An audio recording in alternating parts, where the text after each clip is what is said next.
friends, welcome back to our channel Physics Tutorial. Today we are going to continue with the NCERT textbook exercises of 9th standard physics. In the last class we have already started with the chapter force and laws of motion. Now we can continue with the same, and if you have any doubts or suggestions, please comment, and now we can move to the video. The first question is question number 13 and page number is 129. The question is, a hockey ball of mass 200 gram traveling at 10 meter per second is struck by a hockey stick so as to return it along its original path with a velocity at 5 meter per second. Calculate the change of momentum occurred in the motion of the hockey ball by the force applied by the hockey stick. ഇവിടെ എന്തൊക്കെയാണ് തന്നിട്ടുള്ളത്? ഒരു hockey ball ഉണ്ട് which has a mass of 200 gram and it is traveling with a velocity of 10 meter per second. ഇനി 10 meter per second move ചെയ്തുകൊണ്ടിരിക്കുന്ന ഒരു hockey ബോളില് എന്ത് ചെയ്യാണ്? ഹോക്കി സ്റ്റിക്ക് നമ്മള് വന്ന് തട്ടുന്ന സമയത്ത് അതെന്ത് ചെയ്യുന്നുണ്ട്? It returns to its original path. അത് തിരിച്ചു പോവാണ്. അപ്പൊ അതിന്റെ ഡയറക്ഷൻ എന്ത് ചെയ്തിട്ടുണ്ട്? ചേഞ്ച് ചെയ്തിട്ടുണ്ട്. അത് തിരിച്ചു പോകുന്ന സമയത്ത് ഉണ്ടാവുന്ന വെലോസിറ്റി എത്രയാണ്? 5 മീറ്റർ പെർ സെക്കൻഡ് ആണ്. ഇവിടെ കാൽക്കുലേറ്റ് ചെയ്യേണ്ടത് change of momentum occurred in the motion of hockey ball ആണ് by the force applied by. അതായത് ഹോക്കി സ്റ്റിക്ക് കൊണ്ട് നമ്മളൊരു ഫോഴ്സ് അപ്ലൈ ചെയ്യുമ്പോൾ അവിടെ ഉണ്ടാവുന്ന ചേഞ്ച് ഓഫ് മൊമെന്റം ആണ് കാൽക്കുലേറ്റ് ചെയ്യേണ്ടത്. അപ്പൊ എങ്ങനെ ചെയ്യാൻ പറ്റും? ഗിവൺ ക്വാണ്ടിറ്റീസ് ഒന്ന് നമുക്ക് എഴുതി നോക്കാം അല്ലെ. അപ്പോ mass of the hockey ball എത്രയാണ്? m is equal to 200 gram ആണ്. അപ്പൊ ആ ഗ്രാമിനെ നമ്മൾ എപ്പോഴും കൺവേർട്ട് ചെയ്തിട്ട് SI സിസ്റ്റത്തിലേക്ക് മാറ്റണം. അപ്പൊ അതിന്റെ അതായത് മാസിന്റെ യൂണിറ്റ് എന്ന് പറയുന്നത് എന്താണ്? കിലോഗ്രാം ആണ്. So that can be written as 200 gram by 1000, right? So that will be equal to 0.02 kilogram. Then initial velocity, because the ball was moving with a velocity 10 meter per second. This is meter per second, okay, or meter second inverse. That the meter per second is equivalent to meter second inverse. Adana edithuള്ളത്. It's equal to meter per second. നിങ്ങൾക്ക് അങ്ങനെ വായിക്കാം. Initial വെലോസിറ്റിനെ നമുക്ക് എങ്ങനെ എഴുതാം? u is equal to 10 meter per second ആണ്. Then final velocity എന്താണ്? അതായത് നമ്മളൊരു സ്റ്റിക്ക് കൊണ്ട് ഒരു ഫോഴ്സ് അപ്ലൈ ചെയ്തു എന്ന് പറഞ്ഞു. അപ്പൊ ആ സമയത്ത് its velocity has changed to 5 meter per second ആണ്. So it is returning back. അത് റിട്ടേൺ ചെയ്യുന്നത് കൊണ്ട് എന്താണ്? Direction is opposite to that of the initial velocity. Okay, അപ്പൊ എന്ത് ചെയ്യേണ്ടി വരും? ഫൈനൽ വെലോസിറ്റിയുടെ direction is negative. So minus 5 meter per second is the final velocity of the ball. Okay, so ഇനി എന്താണ് നമുക്ക് കാണാനുള്ളത്? ചേഞ്ച് ഇൻ മൊമെന്റ് ആണ് കാണാനുള്ളത്. അപ്പോ അതിന്റെ ഇക്വേഷൻ എന്താണ്? Change in momentum of the ball എങ്ങനെ കാണാൻ പറ്റും? Change in momentum is equal to, yes, change in momentum of the ball will be equal to final momentum minus initial momentum. So final momentum equation എന്താണ്? mv ആണ്. Initial momentum, that is mu. So how we can write?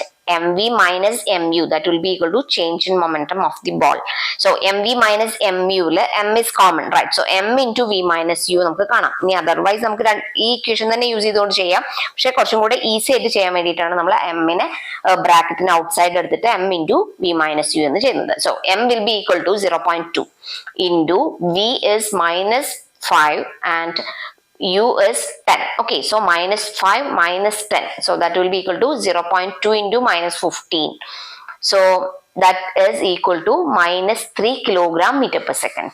Okay, now we can move to the next question. The question is, a bullet of mass 10 gram traveling horizontally with a velocity of 150 meter per second strikes a stationary wooden block and comes to rest in 0.03 second.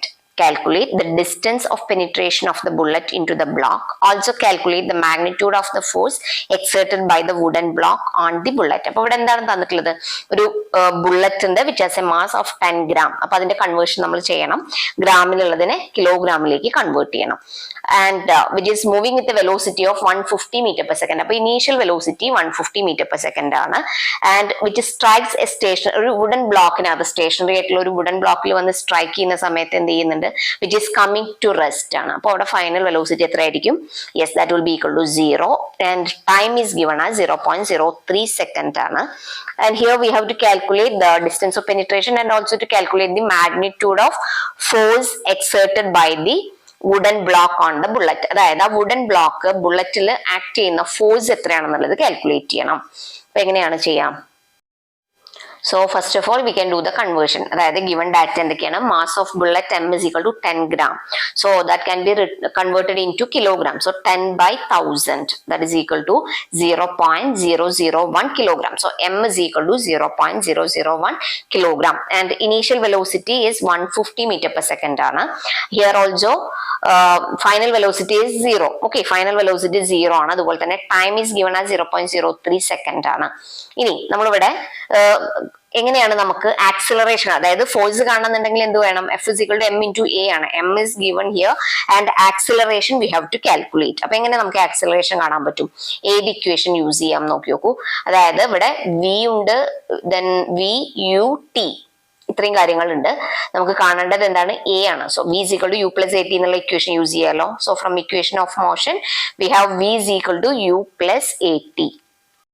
Now we can substitute the value. So v is equal to 0, that will be equal to u is 150 plus a into 0.03. So when we calculate, we will get a is, that is 150 is equal to minus a into 0.03, or a will be equal to minus 150 divided by 0.03. So that is found to be minus 5000 meter per second square. അപ്പോൾ units എഴുതാൻ മറന്നു പോരുത്. ആക്സിലറേഷന്റെ കേസിൽ വരുന്നത് എന്താണ്? Metre per second square ആണ്. Now we have to find the magnitude of force. So magnitude of force applied by the bullet on the block is F is equal to ma. So how we can calculate?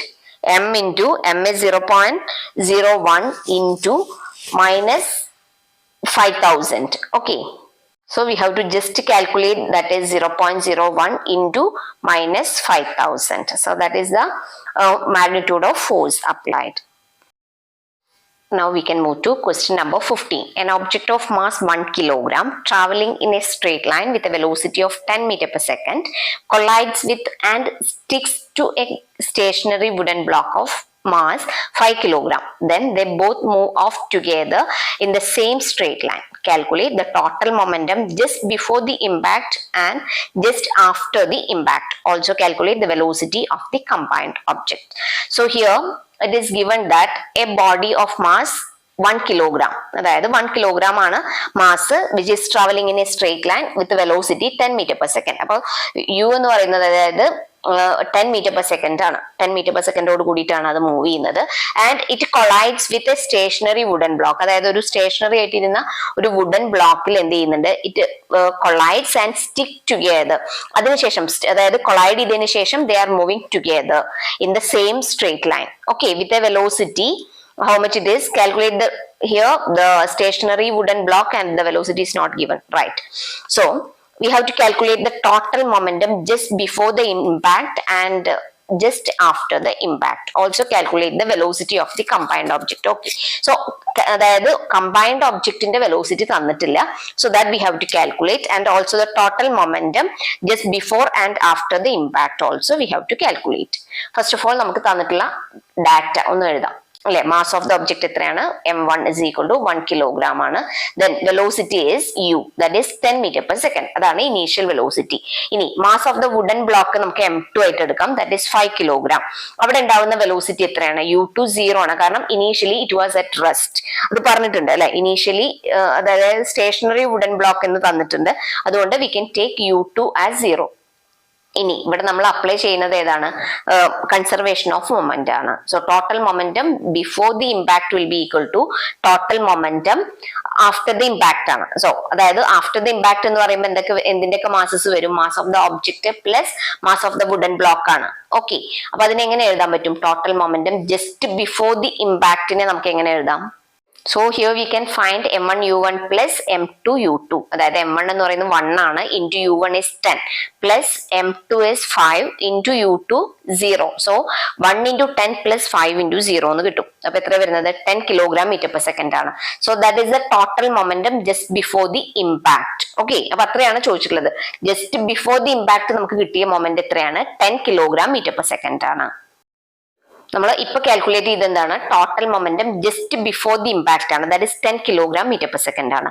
Now അടുത്തത് calculate ചെയ്യേണ്ടത് എന്താണ്? Momentum after impact ആണ്. After impact എന്ത് changes ആണ് വരുന്നത് നോക്കാം. അപ്പൊ according to conservation of momentum നമുക്കറിയാം, momentum after impact will be equal to just momentum before impact ആണ് അല്ലെ.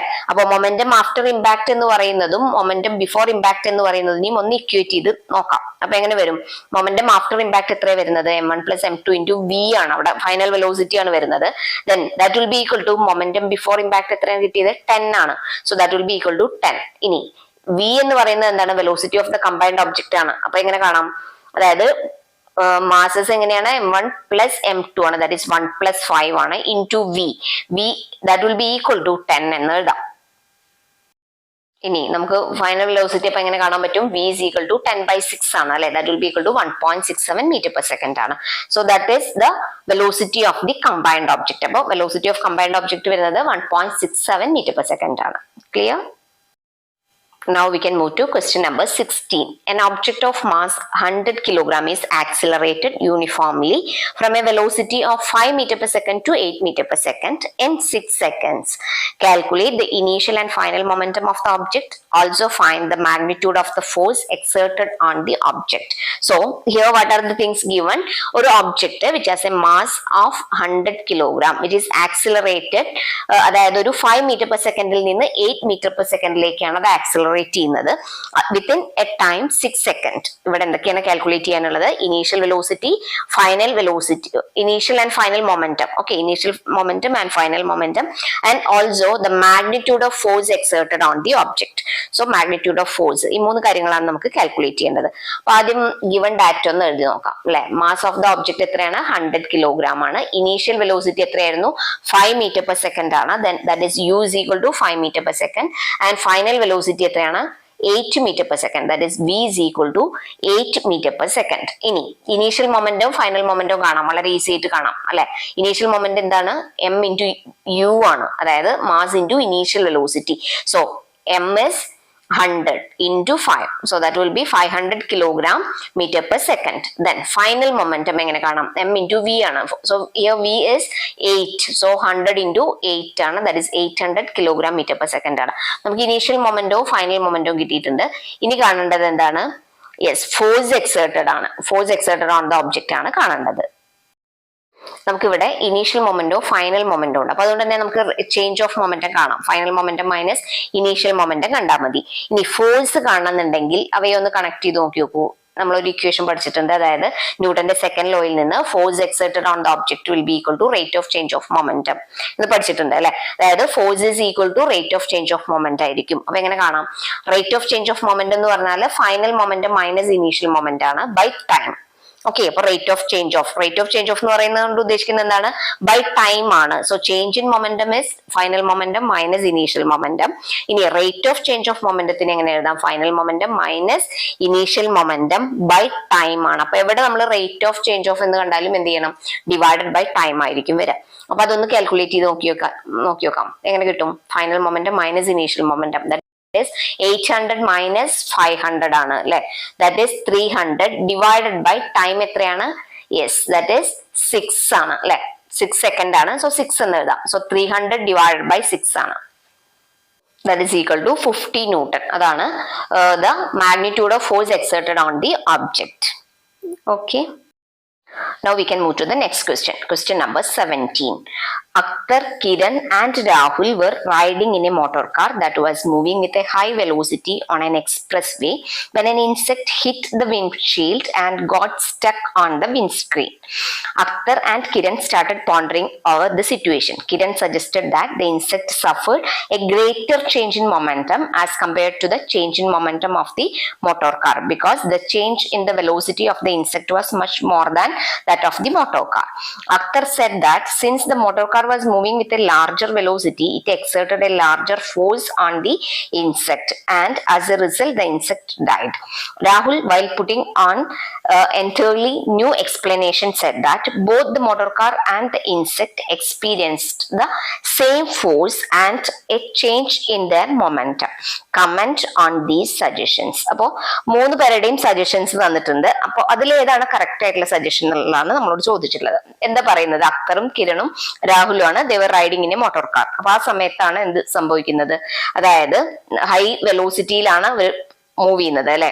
They were moving with a high velocity, ഒരു എക്സ്പ്രസ് വേയിലാണ്. And when the insect hit the windshield ആണ് and got stuck.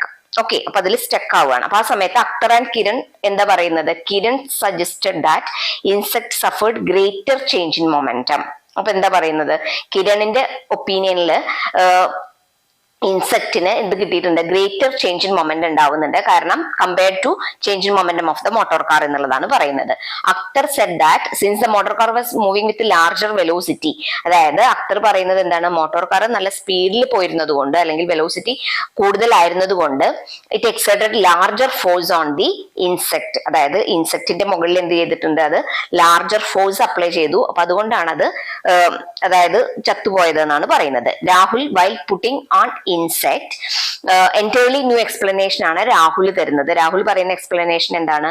Both motor car and the insect experience the same force, അതായത് motor കാറും അതേപോലെ തന്നെ ഇൻസെക്റ്റും എന്താണ് ചെയ്യുന്നത്? സെയിം ഫോഴ്സ് ആയിരിക്കും എക്സ്പീരിയൻസ് ചെയ്യുന്നത്. And change in there momentum also the same, അതായത് ചേഞ്ച് ഇൻ മൊമെന്റവും എന്തായിരിക്കണം? സെയിം ആയിരിക്കും എന്നാണ് പറയുന്നത്. അപ്പൊ നമ്മൾ പഠിച്ചിട്ടുള്ള കൺസർവേഷൻ ഓഫ് മൊമെന്റം അത് നമ്മൾ ഓർത്തുകൊണ്ട് എന്ത് ചെയ്യണം? ഇതിനൊരു കറക്റ്റ് ആയിട്ടുള്ള എക്സ്പ്ലനേഷൻ ആരുടെയാണ് എന്നുള്ളത് കണ്ടെത്തണം. അപ്പോൾ നിങ്ങളുടെ കേസിൽ നിങ്ങൾക്ക് ആരാണ് ഇതിൽ കറക്റ്റ് ആയിട്ട് ഫീൽ ചെയ്യുന്നത്? യെസ്, രാഹുൽ പറയുന്ന എക്സ്പ്ലനേഷൻ ആണ് കറക്റ്റ് അല്ലെ. The explanation given by Rahul is correct. എന്താ കാരണം? As there is no external force on the system, അതായത് സിസ്റ്റത്തിൽ എക്സ്റ്റേണൽ ഫോഴ്സ് ഒന്നും ഇല്ലാത്തത് കൊണ്ട് so both the insect and the motor car experience same force and change in momentum, അതായത് same ഫോഴ്സും അതേപോലെ തന്നെ സെയിം ചേഞ്ച് ഇൻ മൊമെന്റും ആയിരിക്കും അതായത് ഇൻസെക്റ്റിനും മോട്ടോർ കാറിനും എക്സ്പീരിയൻസ് ചെയ്യുന്നത്. അപ്പൊ രാഹുലിന്റെ സ്റ്റേറ്റ്മെന്റ് ആണ് എന്ത്? Correct. Okay, now we can move to the last question. Question number 18. How much momentum will a dumbbell of mass 10 kg transfer to the floor if it falls from a height of 80 centimeter? Take the downward acceleration to be 10 meter per second square. ഇവിടെ എന്താണ് തന്നിട്ടുള്ളത്? How much momentum a dumbbell of mass 10 kilogram transfer to the floor ആണ്. അതായത് moment ആണ് ഇവിടെ calculate ചെയ്യാനുള്ളത്. നമുക്ക് തന്നിട്ടുള്ള ഒബ്ജക്റ്റിന്റെ മാസ് എത്രയാണ്? 10 കിലോഗ്രാം ആണ്. It false from A height of 80 centimetre, അതായത് 80 സെന്റിമീറ്റർ ഹൈറ്റിൽ നിന്നാണ് താഴത്തേക്ക് അത് ഫോൾ ചെയ്യുന്നത്. അങ്ങനെയാണെന്നുണ്ടെങ്കിൽ നമുക്ക് എങ്ങനെ മൊമെന്റ് കാണാൻ പറ്റും എന്നുള്ളതാണ് question. So first of all നമുക്ക് ഗിവൺ ഡാറ്റ ഒന്ന് എഴുതാം. മാസ് എത്രയാണ്? 10 കിലോഗ്രാം ആണ്. So m is equal to 10 kilogram. ഇനി ഇനീഷ്യലി എന്തായിരുന്നു? ഡംബെല്ല് റെസ്റ്റിലായിരുന്നു അല്ലെ. സോ അതുകൊണ്ട് തന്നെ u എത്രയായിരിക്കും? ഇനീഷ്യൽ വെലോസിറ്റി 0 ആയിരിക്കും. So u is equal to 0. ഇനി നമുക്ക് ഡിസ്റ്റൻസ് ട്രാവൽ തന്നിട്ടുണ്ട്. s is equal to 80 centimetre ആണ്. അതിനെ ഒന്ന് കൺവേർട്ട് ചെയ്ത് മീറ്ററിലേക്ക് മാറ്റാം. അപ്പൊ എത്ര വരും? 0.8 മീറ്റർ ആണ്. Then acceleration can be taken as 10 meter per second square. ഇനി കാണേണ്ടത് എന്താണ്? മൊമെന്റം ആണ്. മൊമെന്റം കാണുന്നുണ്ടെങ്കിൽ എന്താണ് equation? p is equal to m into v ആണ്. മാസ് അറിയാം, പക്ഷെ വെലോസിറ്റി കാണണം. അപ്പൊ അതിന് നമുക്ക് ഏത് ഇക്വേഷനെ യൂസ് ചെയ്യാൻ പറ്റും? ഈ തന്നിട്ടുള്ള ഡാറ്റ വെച്ചുകൊണ്ട്, അതായത് m u s ഇത്രയും കാര്യങ്ങളാണ് ഉള്ളത്. നമുക്ക് കാണേണ്ടത് v ആണ്. Okay, v square is equal to u square plus 2as കാണാം അല്ലെ. അതിൽ നിന്ന് v square is equal to എന്താ എഴുതാം? യു സ്ക്വയർ എന്ന് പറഞ്ഞാൽ 0 ആണ്. Plus 2 into a is 10 into s 0.8. So v square is equal to 16 എന്ന് കിട്ടും. If v square is equal to 16, what will be v? v will be root of 16, right? That is 4 meter per second. അതായത് velocity എന്ന് പറയുന്നത് എത്രയാണ്? 4 meter per second ആണ്. ഇനി momentum of the dumbbell just before it touches the floor, അതായത് momentum കാണാന്നുണ്ടെങ്കിൽ എന്ത് കണ്ടാൽ മതി? p is equal to m into v. Okay, mass 10 ആണ്. ദെൻ v നമ്മളിപ്പോ കാൽക്കുലേറ്റ് ചെയ്തതാണ് 4. സോ 10 into 4 ആയിരിക്കും momentum. That is 40 kilogram metre per second ആണ്. So why we are saying that the momentum just before it touches the floor എന്ന് പറയുന്നത് എന്താണ്? Because when it touches the floor the velocity becomes 0 അല്ലെ. അവിടെ touch ചെയ്യുന്ന സമയത്ത് എന്തായി മാറും? വെലോസിറ്റി 0 ആയിട്ട് മാറും. This total momentum of the dumbbell will be transferred to the floor. Okay, hence the momentum transferred to the floor will be 40 kilogram meter per second. Okay, so hope it is clear to you. Now we can conclude the video. If you like the video, please like, share and subscribe. Thanks for watching.